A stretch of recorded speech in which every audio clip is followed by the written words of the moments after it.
Hi everyone, welcome to my channel. நான் உங்கள் ராகுல். இன்றைக்கி எதை பற்றி பார்க்க போகிறோன்னா, இப்போ கொஞ்ச நேரத்துக்கு முன்னாடி இட்லி கடையோட ட்ரெய்லர் ரிலீஸ் ஆயிருந்துச்சு. இந்த படத்தை வந்து அக்டோபர் 1 வந்து ரிலீஸ் பண்ணுறாங்க. இது வந்து தனுஷ் டைரக்ஷனில் தனுஷ் ஹீரோவாக நடிச்சிருக்காரு, அருண் விஜய் வில்லனாக நடிச்சிருக்காரு, சத்யராஜ், பார்த்திபன், சமுத்திரகனி, ராஜ்கிரண், நித்யா மேனன், ஏகப்பட்ட ஸ்டார் காஸ்ட் நடிச்சிருக்காங்க.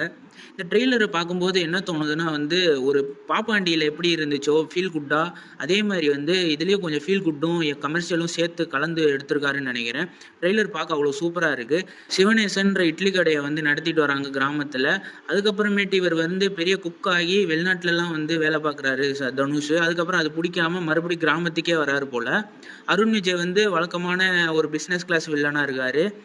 அதுக்கப்புறமேட்டு அருண் விஜய்க்கும் தனுஷுக்குமான ஃபேஸ் ஆஃபு, அதுக்கப்புறம் அந்த ஊர்க்காரங்களாம் நடிச்சிருக்காங்கன்னு நினைக்கிறேன். சமுத்திரகனி, பார்த்திபன்லாம் அவ்வளோ சூப்பராக இருக்குது. நடுவில் வந்து நித்யா மேனனோட போஸ்டர்ஸ் காமிச்சாங்க. அது யதார்த்தமாக அழகாக வழக்கம் போல் நித்யா மேனன் வந்து யதார்த்தமாக நடிச்சிருக்க மாதிரியே காமிச்சிருக்காங்க. அதுவும் சூப்பராக இருந்துச்சு.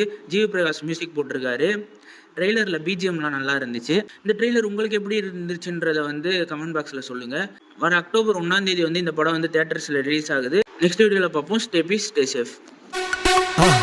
மறக்காம சர்ப்ரைஸ் பண்ணுங்க. தேங்க்யூ.